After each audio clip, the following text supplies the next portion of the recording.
Buenos días, amigos. Bienvenidos a esta nueva reunión de Rotary Club de Buenos Aires. Hoy con un orador también muy calificado, como hemos tenido en las últimas reuniones. Y los invitamos entonces a el saludo a las banderas.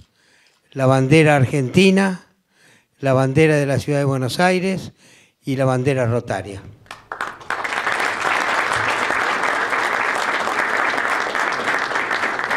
Bueno, muchas gracias, podemos tomar asiento. Quiero comentarles alguna novedad, pero pueden sentarse, sobre un curso de capacitación que vamos a hacer para los socios ingresados recientemente, ¿no?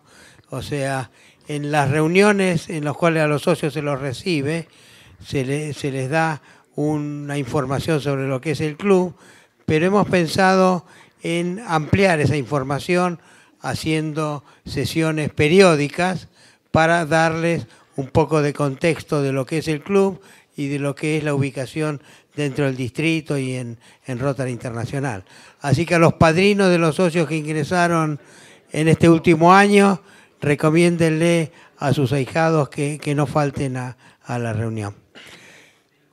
Otra cosa que quería comentarles es una buena noticia. Como ustedes saben, la Fundación SEDACA organiza su evento para fomentar la donación de medicamentos. Están involucrados Sergio Wittis, Luis Curuchet, y hemos tenido la grata noticia que uno de nuestros socios ha donado un medicamento que vale $500,000 para el banco de medicamentos de la Fundación SEDACA.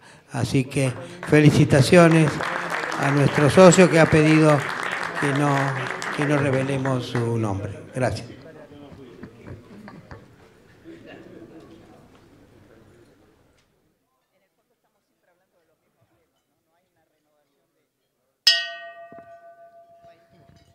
Guillermo Combal, nuestro secretario honorario, nos va a ofrecer el informe de secretaría. Muy buenas tardes, señores y señoras, invitados especiales, amigos rotarios. Muy buenas tardes. Preside la reunión nuestro amigo, el doctor Jorge Grimpel.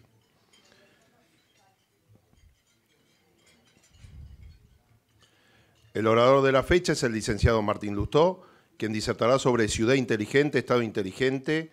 Asiste acompañado por Jorge Galidón y Fabio Laje.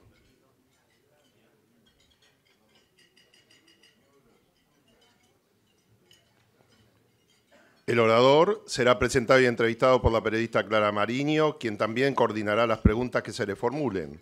Los socios que así lo deseen podrán hacerlas llegar a través del celular del club, el WhatsApp que tienen en el informe. Después no digan que no se los avisé. Sobre todo a la mesa que charla.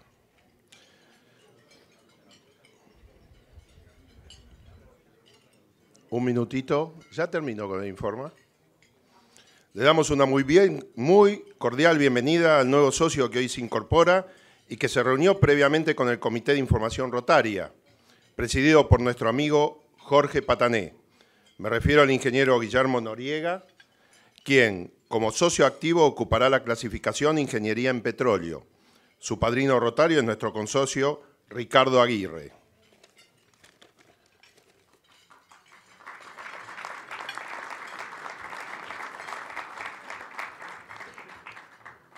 Participan en la mesa cabecera los consocios Alberto Maquieira, Ernesto Orlando, Miguel Maxwell, Rodolfo Canese Méndez, Luciano Pols, Roberto Arana, Jorge Yang y Carlos Grimaldi.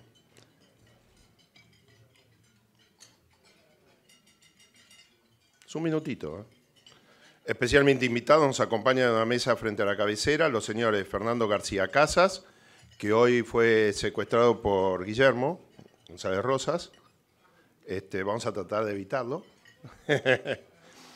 Gerardo Cartelone, Pablo Llaver, Carlos Macchi, subsecretario de la Subsecretaría de Cooperación. Bueno, Palacios, espérame un minutito.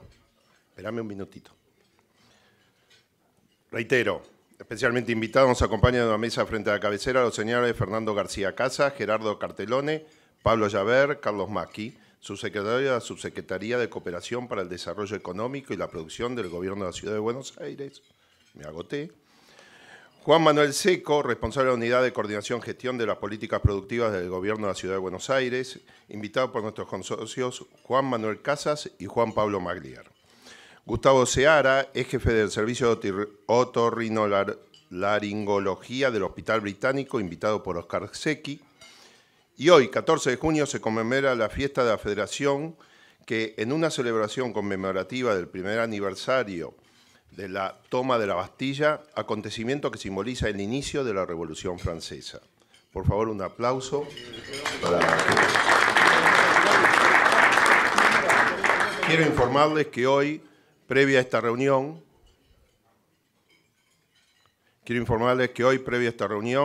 se reunió el capítulo de Educación, ¿no es cierto?, con nuestros 4 becados universitarios, son 6, pero dos no pudieron llegar, para acompañar sus progresos e intercambiar ideas sobre esta nueva iniciativa de Rotary con nuestros becados de estudios superiores que comenzamos en el 2022. Aquellos que quieran acercarse al capítulo de Educación serán muy bienvenidos. Especialmente invitada a este almuerzo se encuentra la ingeniera Graciela González Rosas, que también participó de esta reunión. Hoy miembro permanente de dicho capítulo, quien continúa trabajando en apoyo a nuestros proyectos de 2021. Graciela, muy bienvenida.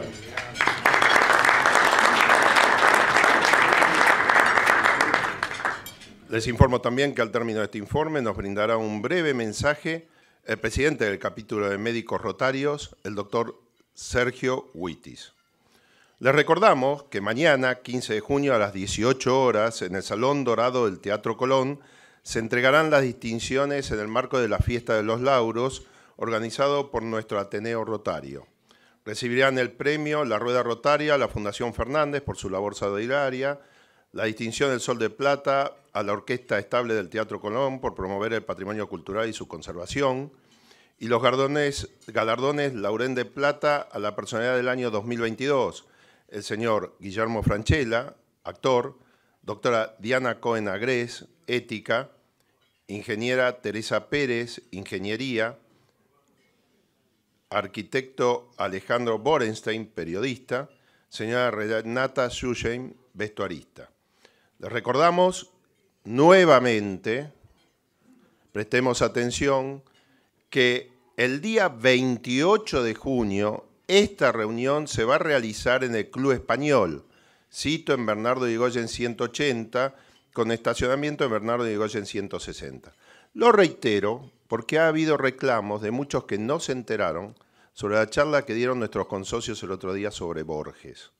Y se repitió en reiteradas oportunidades. Es importante leer los mails que enviamos. El próximo 21 de junio ocupará nuestra tribuna el señor Emilio Perina, es director del Archivo General de la Nación, escritor y periodista. Durante el transcurso de la reunión se realiza también la asamblea ordinaria del fin del ejercicio 2021-2022.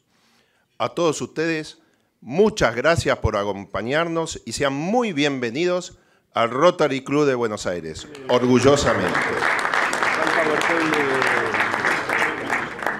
Invito ahora a nuestro amigo Sergio a ocupar la tribuna.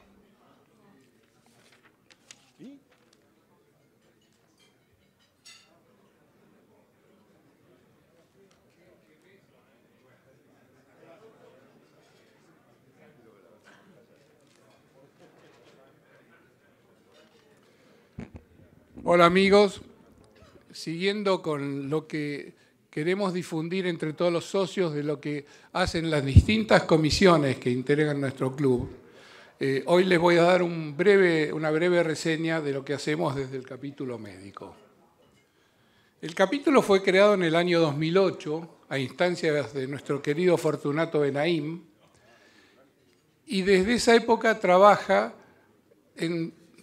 tratando de mejorar la salud de nuestros socios, de tomar medidas de prevención, etc. Les hice un pequeño repaso para no ocuparles mucho tiempo. Acciones de prevención hemos desarrollado todo el tiempo, insistiendo, somos fervorosos, aceptamos la vacuna como elemento fundamental del cuidado de la salud. insistimos en cumplir los planes de vacunación y lo difundimos a través de todos los medios que nosotros disponemos. También hemos insistido, sobre todo en nuestro promedio etario, en los exámenes de salud que nos permiten pesquisar enfermedades en forma temprana y también los factores de riesgo como es la hipertensión arterial o el tabaquismo. Las acciones de difusión son tal vez las más difíciles y la que tratamos de llevar adelante para que todos ustedes conozcan esto y también los otros clubes del distrito. Hemos tenido spots en Radio Mitre, ahora suspendidos por campañas electorales. El Informa, donde todas las semanas se saca algún dato, algún flyer respecto a medidas de prevención o de salud y tratamos de llegar a todos y que todos puedan leerlos y seguirlos, que es lo más importante. Junto con Arritmia Alliance, que preside nuestro consocio Jorge González Olgaray, se hacen cursos de RCP, de reanimación cardiopulmonar. Creemos que son fundamentales, que realmente se salvan vidas. Los invitamos a que cuando tengamos los cursos los hagan, duran 2 horas y realmente son de muchísima utilidad. También, como dijo nuestro presidente hoy, la semana que viene, del 21 al 28, es la campaña de recaudación de medicamentos que organiza la Fundación Sedacá. Debo decir que gracias al convenio que hicimos con ellos en el año 2020, hemos logrado hacer importantes donaciones de medicamentos a hospitales del interior del país. Y eso sí que es una tarea muy loable, pues llegamos a gente que realmente lo necesita. Así que los invito, si tienen muestras, si quieren contribuir, como ya uno de nuestros socios lo hizo, a juntar estos medicamentos para que los entreguemos en la Fundación Sedacá. Desde ya les agradezco. Este es un proyecto el proyecto Chagas se terminó hace pocos meses, donde se evaluaron 500 pacientes en Salvador de Jujuy, Perico y Alto Comedero. Se pesquisó alta incidencia de enfermedad de Chagas, se iniciaron tratamientos e incluso se pusieron una docena de marcapasos donados por distintas entidades, o sea, sin ningún costo para la institución. Les recuerdo también que el club tiene el BREO, el Banco de Elementos Ortopédicos, que dirige nuestro consocio Aldo Vizcaíno, y donde en caso de necesidad un socio familiar o alguien que necesite puede disponer de una muleta, sillas de rueda, etc. Hemos iniciado también una campaña, liderada en este caso por el doctor Scali, para detectar y combatir la hepatitis C. Simplemente acá se las menciono, pero se hacen testeos gratis, se le da tratamiento a los pacientes que dan positivo y realmente eso es muy válido. Perdón. Estamos trabajando en una biblioteca digital médica y estamos haciendo las averiguaciones pertinentes para no tener inconvenientes con los derechos de autor. Cuando ya esté esto funcionando, se los vamos a hacer saber. Y por último, acá le menciono todos los otros comités que trabajan junto con todos los socios que, además de venir a almorzar, estamos haciendo algo por el bien de la comunidad. Muchas gracias.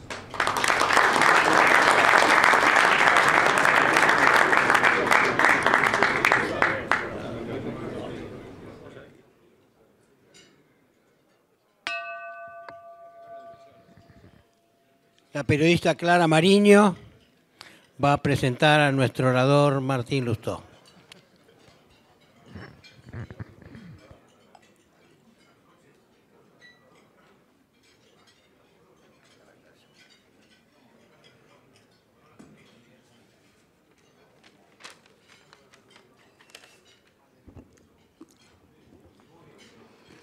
Hola, buenas tardes. Nuestro orador de hoy es Martín Lustó, senador nacional y precandidato a jefe de gobierno de la ciudad de Buenos Aires por Juntos por el Cambio.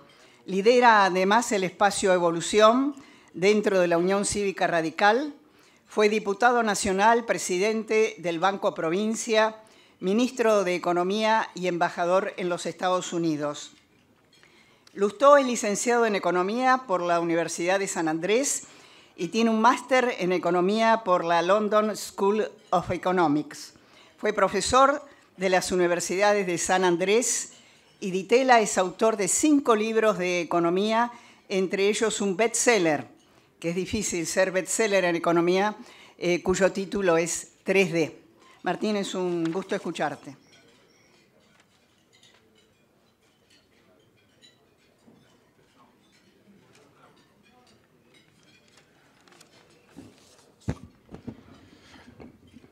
Hola, ¿qué tal? Muy buenos días a todos, muy buenas tardes en realidad. Gracias al Rotary, a Jorge, su presidente, por la oportunidad de compartir un almuerzo con ustedes para hablar un poquito con mayor tranquilidad de lo que suele ser una campaña acerca de lo que nos pasa en Argentina.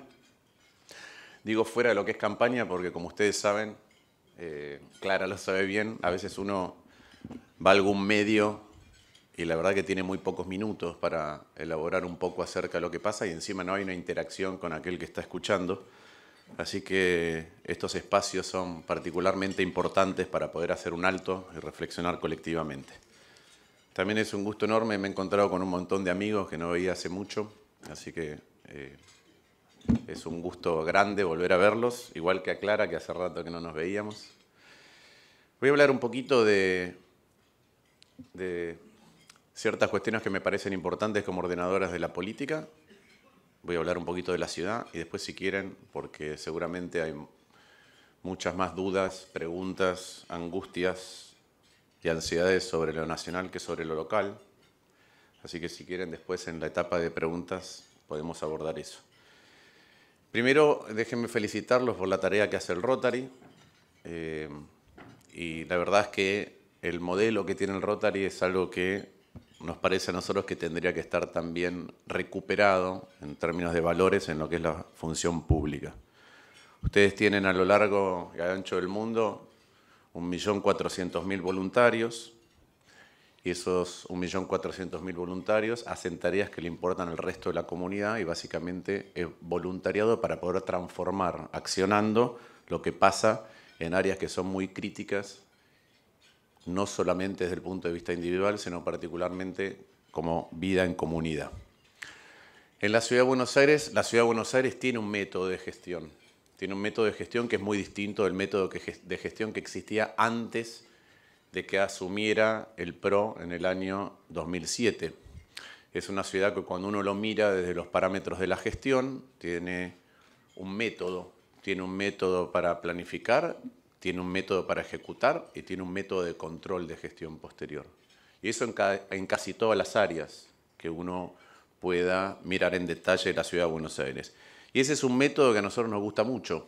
A mí me ha tocado gestionar áreas grandes y sin un método y sin procesos que sean claros es muy difícil poder llevar el norte de lo que uno quiere hacer a ningún lugar. Creo que ustedes lo saben acá en una organización que no solamente es grande, sino que es grande, diversa y está presente en muchos países. Sin un método que sea replicado en los distintos lugares, la organización no podría hacer lo que quiere hacer. Ahora, a nosotros nos parece que ese método que se hizo carne en la Ciudad de Buenos Aires, en el gobierno de la Ciudad de Buenos Aires, en el Estado de la Ciudad de Buenos Aires, se puede llevar un poquito más allá. Es un método que, voy a decir aquellas cosas que son duras, a lo que es más ingenieril, ha funcionado muy bien, pero todavía nos faltan resolver un montón de otras cosas que para nosotros son inclusive más importantes que esas. Y ahí es donde quiero entroncarlo con los valores del Rotary. Primero, nosotros necesitamos devolverle al Estado, a los estados y devolverle a la clase política la capacidad y la vocación de accionar.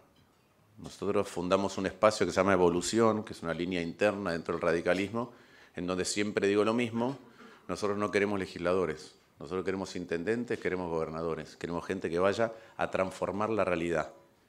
Queremos gente que vaya a estar incómoda adentro del Estado para hacer la vida más cómoda afuera. Y la incomodidad no es ser legislador y levantar el dedo, la incomodidad es ir a tener que tomar decisiones donde se afectan uno u otro sector, se privilegia uno u otro sector, se prioriza uno u otro sector por sobre otro. Y eso es lo más difícil de las decisiones que hay que tomar.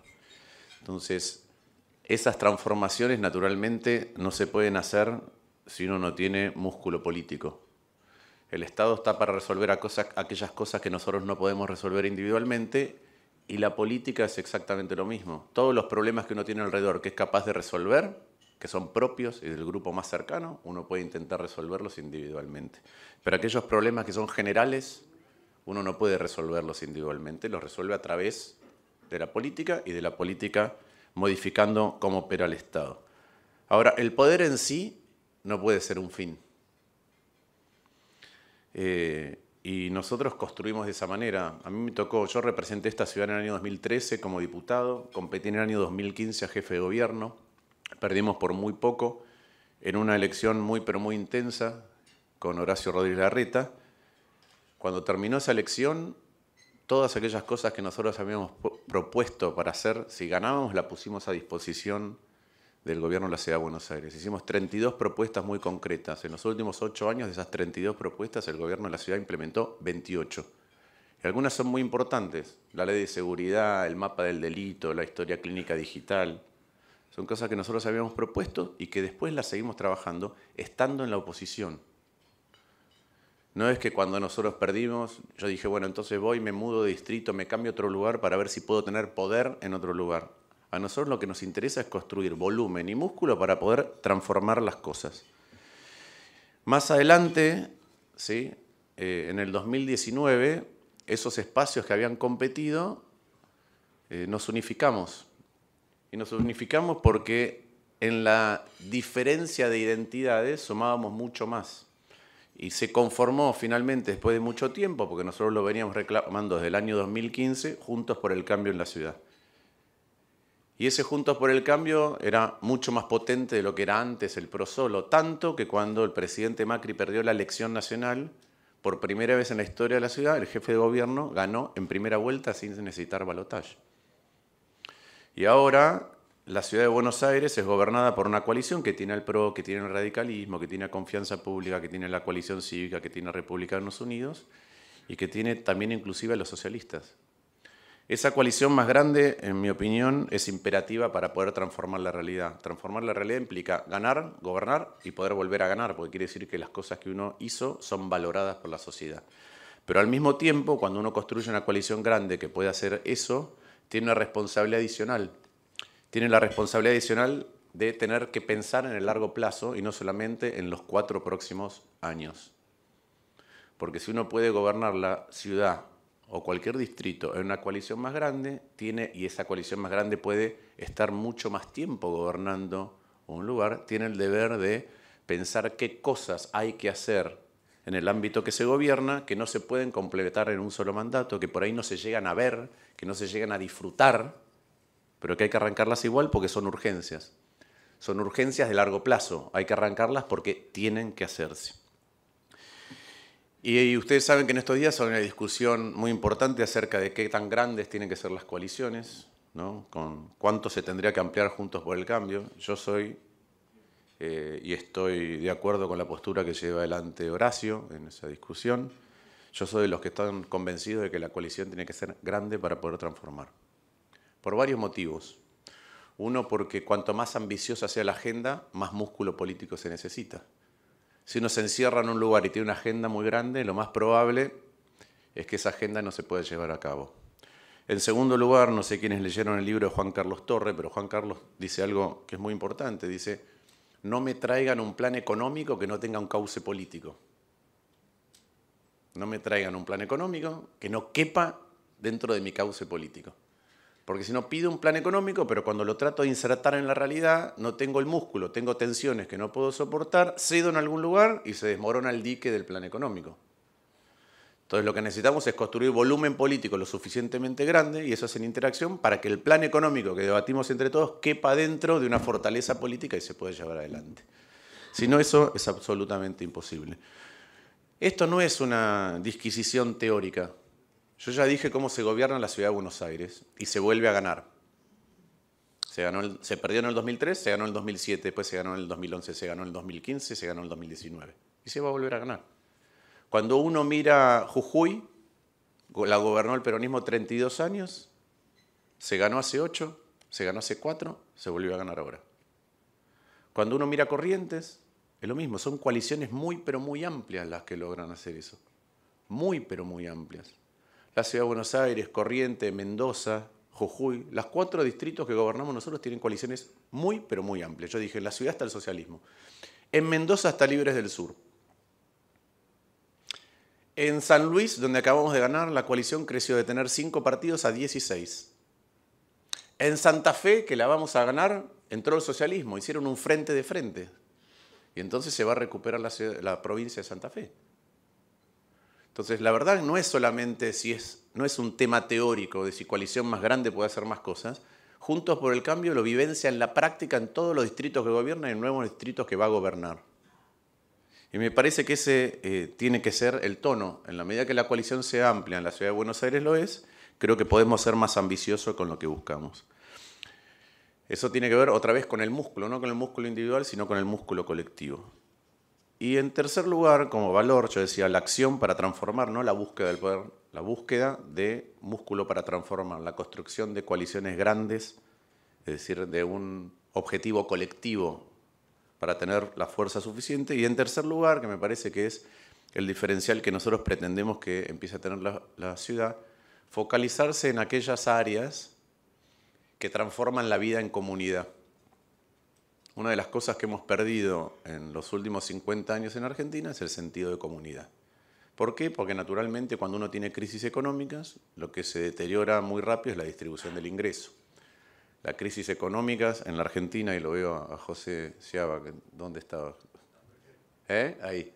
Las crisis económicas en la Argentina es nos quedamos sin dólares, hay una devaluación, hay un salto inflacionario. Pensemos quiénes pierden cuando pasa eso. Pierde el que no tiene dólares, capital financiero. Pierde el que no tiene sus cosas, capital físico, porque al día siguiente las tiene que pagar más caras. Pierde el que no tiene capital humano y no puede recuperar su ingreso en la medida que suben los precios. Entonces, cada vez que hay una crisis, pierden los que no tienen capital financiero, capital físico y capital humano. ¿Quiénes pierden? Los de abajo. Y así se deteriora la distribución de ingresos en Argentina. Con un país que tiene crisis y no crece, una torta que es apenas más grande que antes, mucho peor distribuida, lo que tiene es aumento de la pobreza y aumento de la desigualdad. Y cuando el aumento de la pobreza y la desigualdad se van comiendo los colchones que construimos durante mucho tiempo, cambia todo. Y esos colchones se afinaron mucho. ¿Qué quiere decir colchones? Bueno, colchones de recursos naturales. Nos los podemos ir comiendo, nos los vamos comiendo. Nos comemos colchón educativo. Mi abuela era maestra normal. La generación de mi abuela tenía una educación muy superior a cualquiera de los países con los que competimos en nuestra región. Ahora cuando mira qué es lo que pasa, el 40% de los adultos jóvenes de Chile tienen un título universitario y en la Argentina 1 de cada 3 termina el secundario en tiempo y forma con los conocimientos que tienen que tener. Entonces ese colchón se va achicando. En la medida que nos transformamos en un país más pobre y más desigual, los colchones culturales de cómo se resuelven los conflictos también. No sé si ustedes a veces están haciendo zapping y encuentran policías en acción, pero es un ejemplo. Se transforman en 2 mundos distintos que resuelven conflictos de 2 maneras distintas. Y eso es parte de la rotura de nuestro tejido social. Entonces, ese método de gestión que tiene la Ciudad de Buenos Aires hay que llevarlo a aquellas áreas que construyen otro tipo de vida en comunidad. Y para eso hay que priorizar. A mí me gusta mucho, no es que sea mi presidente favorito, porque después discrepo con su tono o capacidad de gestión, pero la verdad que Pepe Mujica representó algunas cosas en la comunidad internacional con respecto a valores de la política. Hay una cosa que a mí me gusta mucho que dijo Pepe en un momento, es que cuando asumió, dijo, la prioridad número 1 ante la Asamblea Legislativa, decía, la prioridad número 1 de nuestra gestión va a ser la educación, la 2, la educación, la 3, la educación.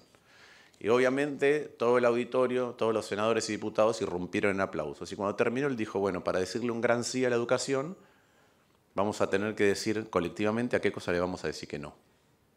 Porque no se puede priorizar todo.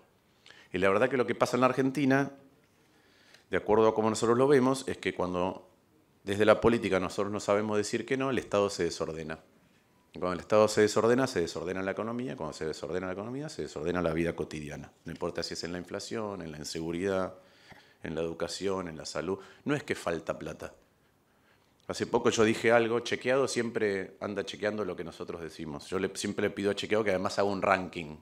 No solamente que chequee individualmente, un ranking de los que decimos cosas que son ciertas y los que dicen cosas que no son ciertas. En la Argentina el Estado gasta 2,5 veces más que hace 30 años por cada uno de nosotros ajustado por inflación.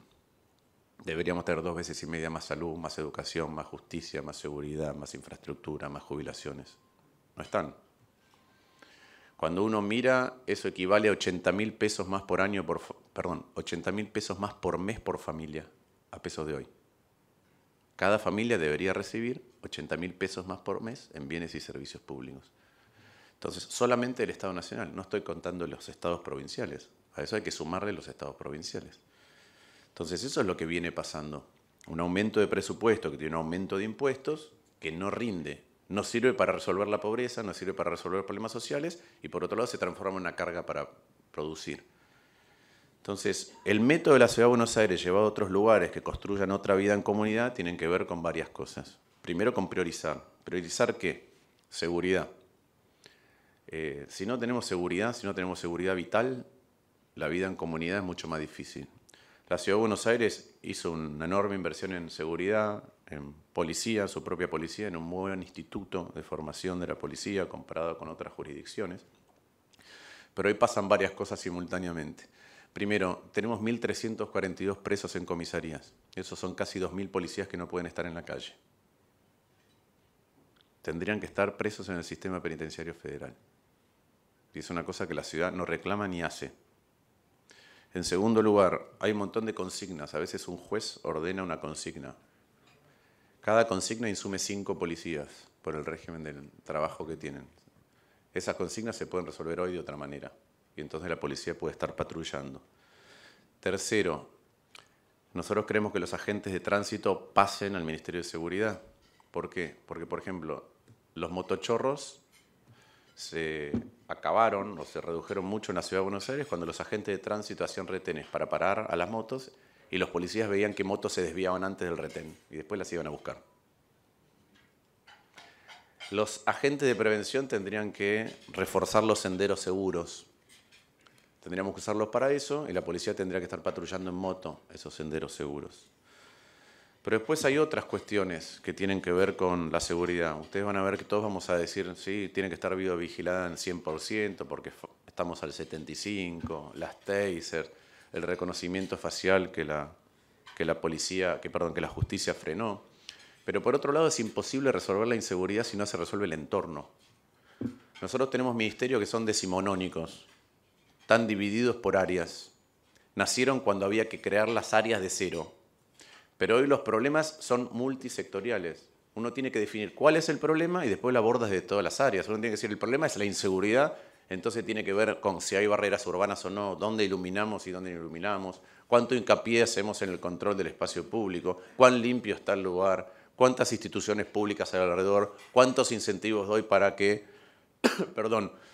un sector de la ciudad se desarrolle. No sé quiénes han ido a Uspallata a la sede de gobierno que la hizo el Banco de Ciudad.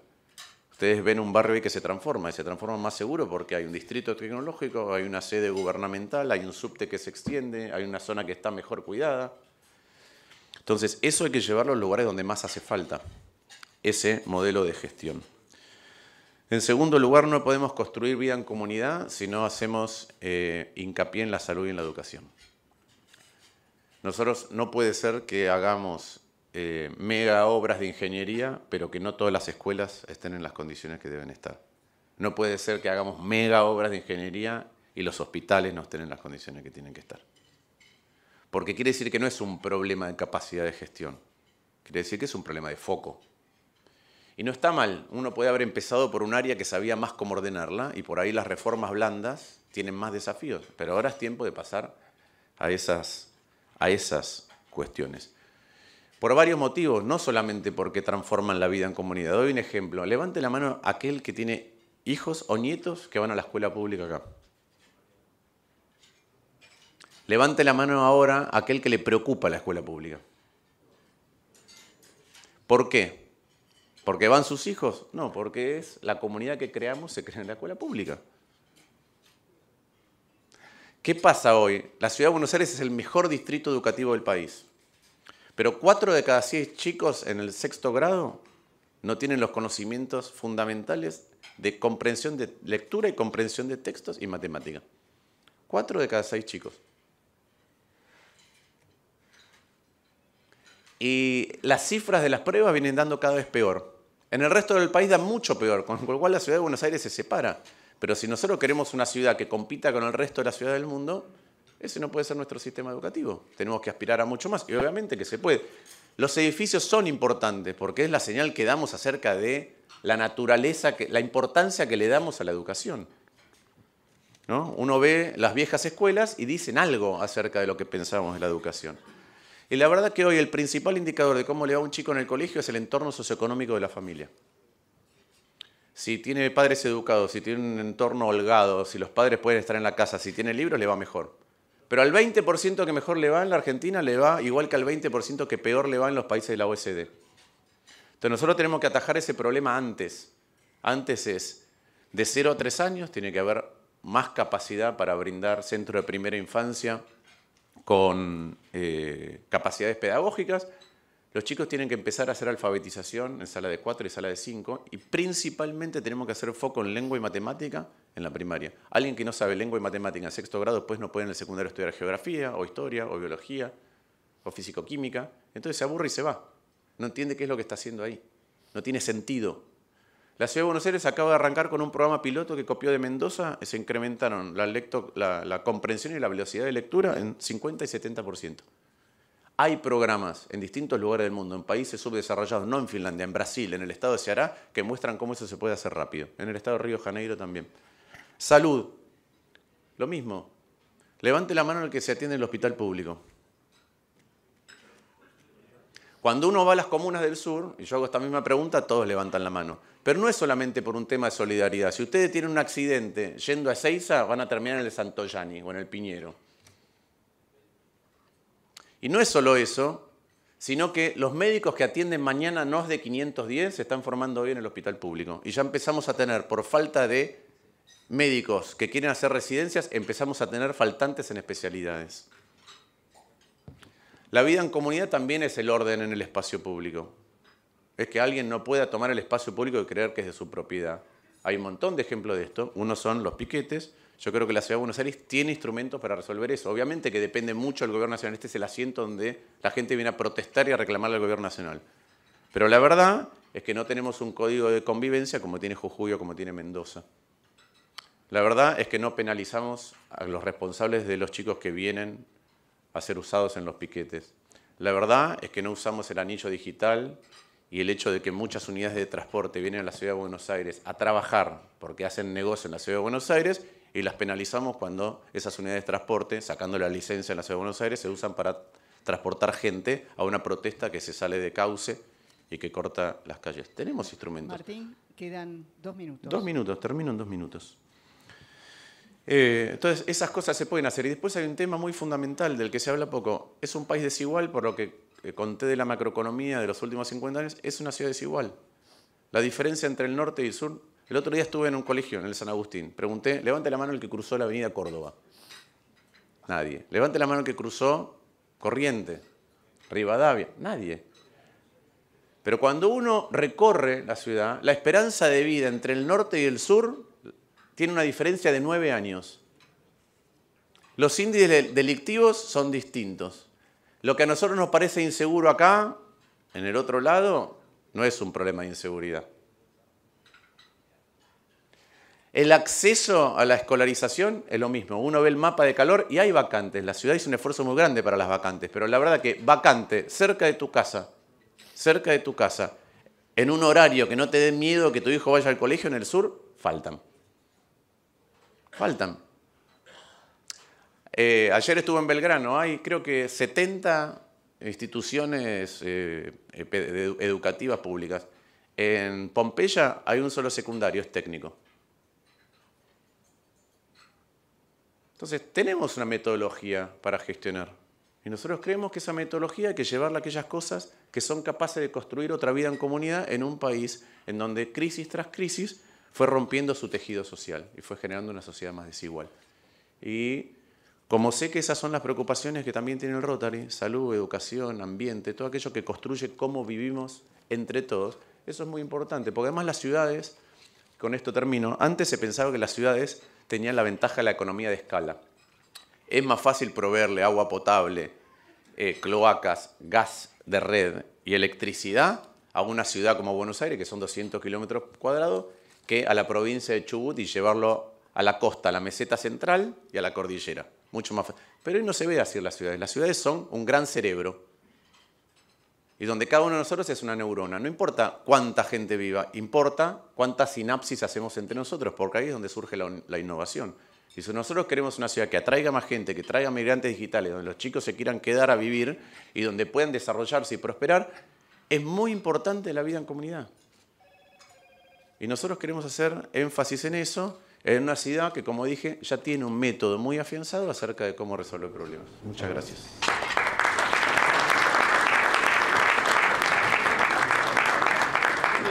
Martina, aquí hay varias preguntas, pero teniendo en cuenta que la educación, en caso de que sea jefe de gobierno, va a ser un eje central de tu gestión, quiero preguntarte si ya tenés decidido el nombre de quién va a ser tu ministro de Educación. Mirá, nosotros desde hace mucho venimos trabajando en un equipo muy grande de educación, desde el 2015 en adelante, con gente que ha trabajado en gestión de la educación pública, privada y que ha sido funcionario. Ahora, te voy a ser sincera, Clara, también va a depender, yo quiero que parte de los equipos que existen en la ciudad que saben gestionar también se queden. Entonces, ¿quién va a ser el ministro o la ministra? Todavía no lo sé. ¿Por qué? Porque creo que vamos a poder tener una muy buena oferta entre aquellos que están trabajando afuera y tienen ganas de venir y los que están adentro. Y eso pasa en todas las áreas. A mí lo que no me gusta es la visión que a veces se está teniendo en la ciudad de que, una visión sectaria, de que se divide por partidos políticos y que la ciudad tiene una propiedad de un partido político. No, yo creo en Juntos por el Cambio. Y creo que lo que tenemos que hacer es conformar los mejores equipos de gestión, no importa de dónde vengan. Habrá de radicales, habrá del PRO, habrá de la coalición cívica, habrá del GENAL, y además habrá independientes que quieren venir. En el plano nacional, bueno, voy a tratar de unir las preguntas, y son las siguientes. La coalición, la ampliación de la coalición, ¿debe ser antes o después de las PASO? Y la segunda pregunta relacionada con este tema es, ¿cuál es la diferencia entre ampliar la coalición antes o después de ganar las elecciones? Esa es una muy buena pregunta porque muchas veces se dice, no, ganemos y después ampliamos. ¿Cuál es el problema que yo le veo a eso? Si quieren, voy a analizarlo desde el punto de vista teórico y voy a decir cómo funcionó en la práctica. Desde el punto de vista teórico, no tengo gente que esté comprometida con lo que somos, suscriba un programa de gobierno, ni siquiera alineamientos generales. ¿Qué es lo que tengo si lo hago antes de las PASO? Si hago antes de las PASO, todos están adentro del mismo barco. Todos adentro del mismo barco implica que cuando las cosas van bien, a todos los que están adentro del mismo barco disfrutan del prestigio que eso genera y además de irse a dormir satisfechos porque uno está arreglando cosas. Cuando las cosas van mal, todo el mundo pone el hombro para arreglarlas. ¿Qué pasa cuando las alianzas se hacen después? Cuando pasan dos cosas. Primero, el que gana, apenas gana, cree que se las sabe todas. Y va a buscar a algunos solamente para cosas puntuales. Y lo único que se produce es una transacción política. Yo te doy esto y vos me votás esto. No hay un compromiso político, hay una transacción. Y cuando termina la transacción o cuando las cosas empiecen, primero la transacción se repite, tac, tac, tac, una tras de otra y tiene un costo muy alto. Y lo otro que pasa es que cuando las cosas van mal, nadie quiere poner el hombro. Es lo que pasó la vez pasada. Al principio del gobierno de Mauricio Macri, un montón de gobernadores colaboraban. De hecho, no sé si se acuerdan que lo llevó a Massa a Davos. Y cuando las cosas empiezan a ir mal, no estás adentro de una coalición y no pasa eso. De hecho, nosotros, finalmente, cuando nos permitieron incorporarnos a Juntos por el Cambio, nos incorporamos casi en el peor momento. Y nos pareció que era la manera de contribuir. ¿Por qué? Porque habíamos creado una identidad que era distinta a la del PRO. Entonces, es más fácil, cuando no es la misma identidad y las cosas van mal, salir a apoyar. Porque la gente cree más en aquel que no está de acuerdo siempre que en aquel que siempre dice que sí. Y por eso me parece que la coalición tiene que ser ampliada antes y que las miradas distintas valen si suscribimos unos mismos lineamientos.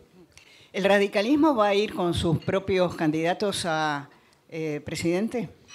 Mira, el radicalismo tiene candidatos. Tiene a Facundo Manes, que lo escuché ayer decir que va a ser candidato a presidente, y tiene a Gerardo Morales, que para mí, lo digo, de todo el lote, me parece que sería el mejor presidente.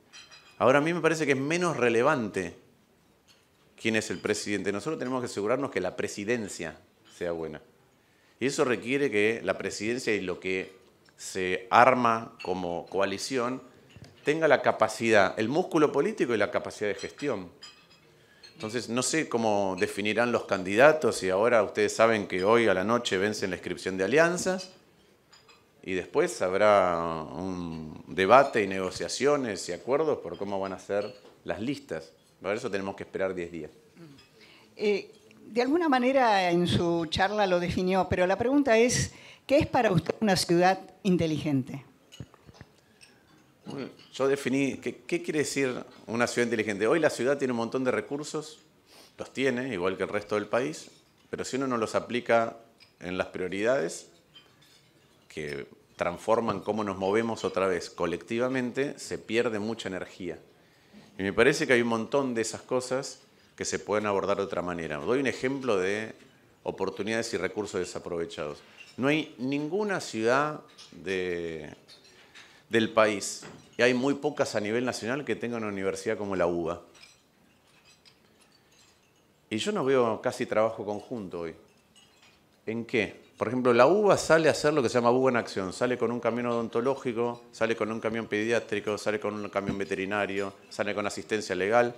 Eso es el Estado en tu barrio, la verdad. La ciudad tiene un programa que se llama el Estado en tu barrio, pero la conjunción de las dos cosas y la ampliación de eso permitiría llevar un montón de servicios a lugares donde no están. Primer punto. No hay una tarea en conjunto acá, por ejemplo, en el área tecnológica, entre la UBA, la UTN, el sector privado y el gobierno. Eso se podría escalar infinitamente. A mí me parece que, dado que todos pagamos la universidad pública, estaría muy bien que aquellos que están a punto de egresar tengan que hacer 6 meses de tareas públicas. A mí vemos un montón de microintervenciones que podrían tener lugar en comunas, en barrios. ¿Por qué no tener 2, 3, 4 residentes, ingenieros residentes por barrio o por comuna, que estén a punto de recibirse? Vemos los barrios populares, no es solamente hacer un edificio de cero, hay un montón de modificaciones por hacer. Tenemos arquitectos e ingenieros por recibirse, de todo. Entonces, la verdad que hay un montón, es aprovechar mejor los recursos que tenemos. Y aprovechar mejor los recursos que tenemos, en un montón de casos, es ponerlos en conexión entre sí. Por eso hacía la apelación a la metáfora de que uno no es inteligente por tener muchas neuronas, sino porque las neuronas hagan sinapsis. De la misma manera que usted habló de la sede de Uspallata, ¿cómo realizaría ese modelo de gestión al que se refirió en la Villa 31? Hay varias cosas simultáneas con cómo... La verdad que el gobierno de la ciudad hizo una inversión enorme en los barrios populares. Y urbanizó, no completamente, pero 3. Pero esa inversión genera varios inconvenientes y es reconocido por los responsables del área que hay que modificar ese mecanismo de gestión. Primer inconveniente, genera desigualdades internas. Algunos tienen un departamento nuevo, impecable, y otros no. Genera desigualdades externas. El que está fuera, yo no sé, yo viví durante mucho tiempo en Colegiales. Conozco lo que es el Playón de Chacarita, lo que antes se llamaba la Villa de Fraga.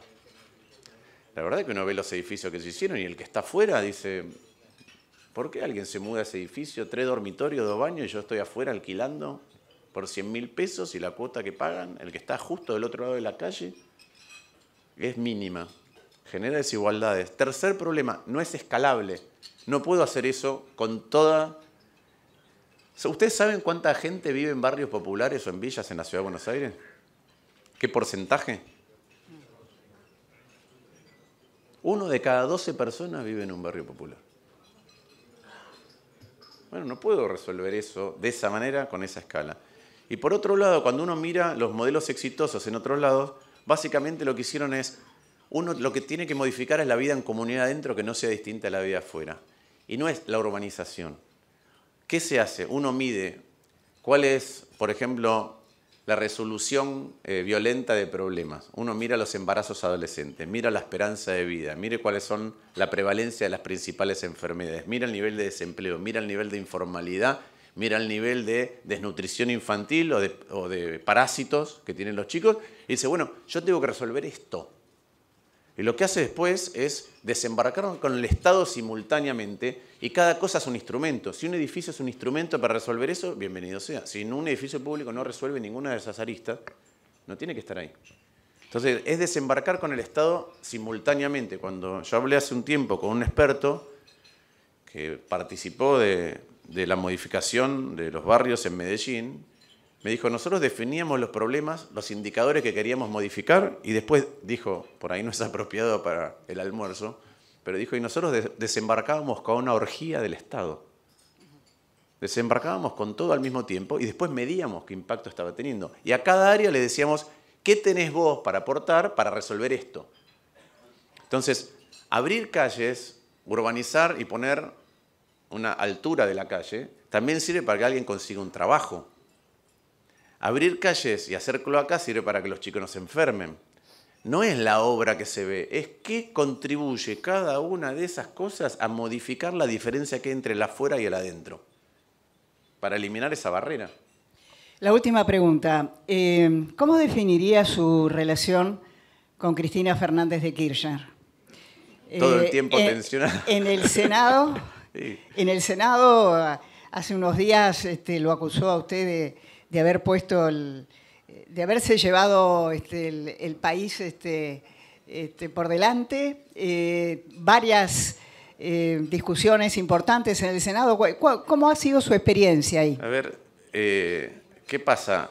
Tenemos una relación muy tensa, porque, en primer lugar, porque a mí me tocó ser el senador que estaba presente en el recinto cuando ella hacía abuso de la virtualidad y tenía las reglas que quería. Entonces yo era el único senador que estaba habilitado para estar y defendía la postura del bloque o del interbloque de Juntos por el Cambio, y eso dio lugar a muchos cruces muy fuertes. En segundo lugar, fui el primero que salió a defender públicamente, pero después en el Senado me tocó argumentar y defender cuando el gobierno de Alberto Fernández de Kirchner le sacó los fondos a la ciudad. En tercer lugar, cuando empezaron a traer expertos para, en una comisión, marcar la fuga de capitales que hubo en el gobierno de Mauricio Macri, yo le leí en la cara extractos del libro Sinceramente, donde ella reconoce que le dijo a Néstor Kirchner que la plata personal la sacaran afuera y que la plata de la provincia de Buenos Aires la sacaran afuera, que eso básicamente es reconocer que estuvo alentando la fuga de capitales. Y como avasalla todo el tiempo las normas que tenemos dentro del Senado y no cumple con el reglamento, tenemos cruce permanente. ¿Va a haber debate con Jorge Macri? Sí, yo siempre debato. Todas las campañas. Siempre fui a las PASO, siempre, porque no me gusta el dedo. Me parece además de que no me gusta el dedo, hay algo que me parece todavía más importante. A veces digo, el otro día decía esto en un colegio y nadie me creía, pero ustedes todos me van a creer. Hay algo que se modificó de manera muy sustancial en cómo se organiza el debate público, no los debates, el debate público. Y es que antes, cuando éramos chicos, había 4 canales de televisión y nos teníamos que parar a cambiar de canal. Y eso no era solo en Argentina, en Estados Unidos era así, en el Reino Unido era así, en Alemania era así, en Francia era así, en España era así. Y entonces había por ahí un solo programa político, ¿no? Tiempo Nuevo. A vos, Clara, te suena. Y veíamos, no sé, al Sogaray, y era aburridísimo, pero no había otra cosa para ver. Ese modelo de medios... Mirá que tenía rating el Sogaray, ¿eh? Te quiero corregir ahí. Sí, sí. No había otra cosa para ver. Pero había otros programas, había otros programas. Pero si te interesaba el debate político, veías Neustadt, porque lo que había en otro canal era matrimonios y algo más. Entonces digo, no había otro programa político. ¿Qué pasa? Ese modelo cambió y a veces no nos damos cuenta. ¿Qué quiere decir que cambió? Por ejemplo, Estados Unidos tenía 3 canales privados y 1 público. Europa tenía todos canales públicos. En los canales públicos en Europa, yo viví en Londres del 93 al 96. No tenía plata para pagarme el cable. Pero los canales públicos no tenían publicidad. Entonces, la verdad que era otro modelo. Lo que se alentaba era un debate más profundo, pero no era solamente un negocio. Ahora tenemos una proliferación de canales. Vos llegás a tu casa y tenés 170 canales. Y además tenés plataformas. Y además tenés tu teléfono. Y todos esos modelos lo que están haciendo es tratando de monetizar nuestra atención. Entonces, ¿cómo funciona el debate? La verdad que el debate funciona con el que llama la atención. Uno puede hacer cualquier cosa para llamar la atención y entonces va a cobrar estatura pública. Tenemos un candidato ahora que hace solamente eso. Pero ese es el modelo que está ocurriendo en todos lados del mundo. Los Trump, los Bolsonaro. Ese es el modelo que está pasando. Entonces hay una degradación del debate público. Entonces, la verdad es que, ¿por qué yo soy fanático de las PASO? Porque hoy en todos lados del mundo empezamos a tener una democracia de personas. Es importante encontrar un candidato que la gente conozca. Pero después, ese candidato para transformar las cosas tiene que estar anclado institucionalmente, lo que decía antes. Y las PASO permiten, antes de que hubiera PASO, había alguno que tenía la llave de un partido y decidía los candidatos. Decidía los candidatos a su favor. No ponía a votación de todos nosotros quiénes eran los mejores candidatos de un espacio. Hoy, y eso genera poco atractivo político. Ahora, un candidato que va solo por la vida tampoco puede modificar nada, es una cañita voladora. Las PASO permiten unir las dos cosas. Son adentro de una coalición y la gente elige cuáles son los candidatos, y son importantes los candidatos que tienen legitimidad y visibilidad. Y eso conjuga dos fenómenos que son importantes para transformar las cosas en un momento en que el ecosistema político y comunicacional cambió sideralmente y no nos damos cuenta. Entonces, yo soy fanático de las PASO, siempre, en todas las campañas se las PASO, y en todas las campañas fui a debate. Porque creo que el mejor candidato es el que mejor debate. No, porque creo que el que va a votar tiene derecho a que los candidatos se contrapongan entre sí y muestren qué es lo que quieren hacer. Martín Lustó, muchísimas gracias. Bueno, muchas gracias Martín Lustó por tan concreta y excelente conferencia. Vamos a entregarle el libro del centenario. Sí. Antes le tienen que entregar... Sí. Está acá.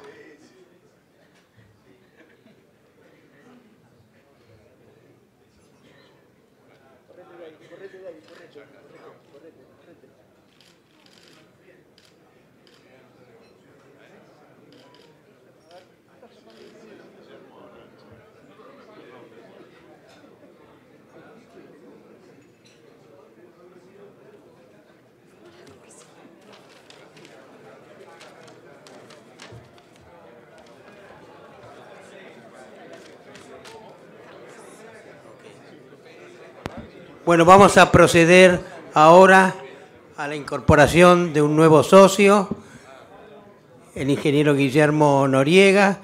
Invitamos a él y a su padrino Ricardo Aguirre a acercarse al podio para proceder a incorporarlo.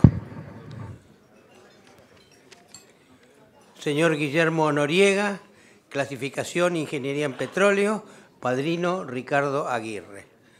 Ha sido usted elegido miembro de este club porque sus socios saben que es una persona representativa de su actividad y que sus cualidades morales lo habilitan para ser un buen rotario. Estamos seguros que cumplirá dignamente con sus obligaciones rotarias y que difundirá adecuadamente los principios, objetivos y finalidades del Rotary. Al recibirlo en este ambiente de amistad y propósitos desinteresados, en nombre del Rotary Club de Buenos Aires, me complazco en expresarle nuestra más cordial bienvenida. Procedemos a entregarle ahora, en colaboración con el padrino, el diploma que lo acredita como socio y el PIN rotario.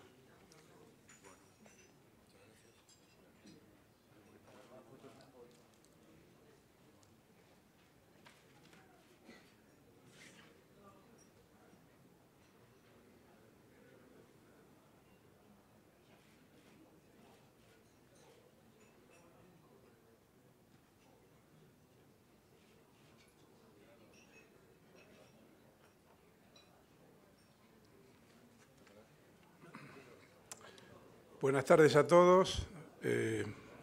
Hoy para mí es una alegría poder presentar un nuevo socio del club y estoy presentando a un amigo y colega, el ingeniero Guillermo Noriega.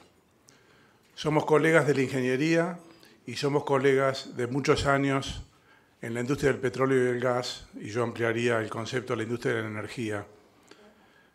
Es una industria en la cual nos enorgullecemos en pertenecer y somos conscientes y queremos difundir esa conciencia del enorme potencial que tiene este sector para el futuro desarrollo de la economía argentina. Y somos amigos porque además de compartir las vicisitudes de la industria, también hemos compartido años de amistad y hemos sido compañeros en la comisión directiva del Club del Petróleo, que es una institución también de amigos, y donde Guillermo ha sido vicepresidente del Club del Petróleo durante 10 años. Así que no voy a abundar en muchos más detalles. Guillermo tiene una gran trayectoria empresaria, ha llegado a las posiciones más altas en el Grupo Techint y desde hace una década capitanea una empresa propia junto a su hijo y a socios que están haciendo también trabajo para la industria del petróleo y el gas, no solamente en el país, sino también en el exterior. Guillermo, te dejo la palabra. Bueno, buenos días a todos. Un placer estar acá. Hace varios años que pensaba en pedir un poco que me presente a alguien para hacerme socio acá del Rotary, una entidad tan prestigiosa, pero a veces las cosas se van pasando y bueno, uno lo deja. Como dijo Ricardo, muy familiarizado con este lugar porque acá hacemos los almuerzos del Club de Petróleo, así que el mismo salón, todo bastante parecido. Mi vida profesional, más de 30 años en Tenaris, 10 años a cargo de toda la posición del Cono Sur. Me tocó un periodo de crecimiento muy grande de la compañía. Me retiré hace ya casi 10 años y me hice una pyme para entretenerme. En la Argentina, entretenerse con una pyme ya es complicado. Y como si esto fuera poco, hace 4 o 5 meses compré una pyme más grande de unos canadienses que abandonaban el país un poquito aterrados y ahora tengo más de 200 personas, la UOM, etcétera, etcétera. Me la paso hablando con el Banco Central a ver si me aprueban las IRAs y por qué, si puedo pagar, no puedo pagar, en fin. Toda esta cosa que muchos de ustedes estarán familiarizados. En el plano personal, estoy casado, 7 hijos, contesto a la pregunta que hacen todos los americanos con la misma mujer. Bueno, acá hay un socio amigo, Willy Borda, con el cual yo conozco a todos sus hijos y los míos y hemos compartido vacaciones, 40.000 cosas. Bueno. Bueno, así que como está de moda decir, tengo también 2 hijos afuera. De hecho, esta noche me estoy yendo a Los Ángeles a ver a mi hija y a los nietos, que hace un rato que no los veo. Así que bueno, nada más, un placer estar acá y espero compartir con ustedes mucho de lo que nos toque ahora y en el futuro. Gracias.